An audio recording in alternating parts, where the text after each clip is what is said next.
पनवेलच्या कामोठ्यामधनं पुढची बातमी आहे। कामोठ्यामधील एका सोसायटीमध्ये आई आणि मुलाचा मृतदेह आढळलाय। कामोठे सेक्टर 6 मधील एका सोसायटीमध्ये घरात हे मृतदेह आढळले। मुलाच्या अंगावरती मारल्याचे व्रण असल्याची माहिती मिळते। सोसायटीचे सीसीटीव्ही फुटेज चेक करण्यास सुरुवात झाली आहे। हत्या की आत्महत्या याचा तपास आता करावा लागणार आहे।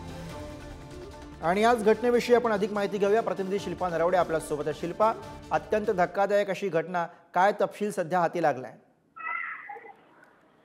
नक्कीच गुरु, नवी मुंबईतील कामोठे परिसरातील ही धक्कादायक घटना समोर आलेली आहे। कामोठे सेक्टर 6 मधील ड्रीम्स अपार्टमेंट मध्ये दोघांची हत्या झाल्याचा संशय व्यक्त केला जात होता आणि त्याच अनुषंगाने पोलिसांना देखील माहिती देण्यात आली होती। घरात आई आणि मुलाची बॉडी मिळालेली आहे। विशेष म्हणजे मुलाच्या अंगावर मारल्याचे व्रण देखील आहेत। पोलिसांनी आतमध्ये दरवाजा उघडून प्रवेश केल्यानंतर घरातील एलपीजी गॅस लीक असल्याचं देखील आढळून आलेलं आहे।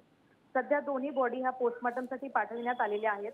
मात्र हत्या झाली की आत्महत्या केली याचा अजून तपास लागलेला नाही। विशेष म्हणजे सोसायटीचे किंवा आजूबाजूच्या परिसरातील जे सीसीटीव्ही होते ते देखील चेक करण्यास सुरुवात केलेली आहे। त्यामुळे काही काळातच नेमकी ही घटना कशी घडली, हत्या झाली की आत्महत्या याचा तपास लवकरच लागणार आहे गुरु। बरोबर, त्यामुळे आता या तपासा अंती नेमकं काय समोर येतं आपल्याला पाहावं लागेल। धन्यवाद शिल्पा या सगळ्या सविस्तर माहितीसाठी।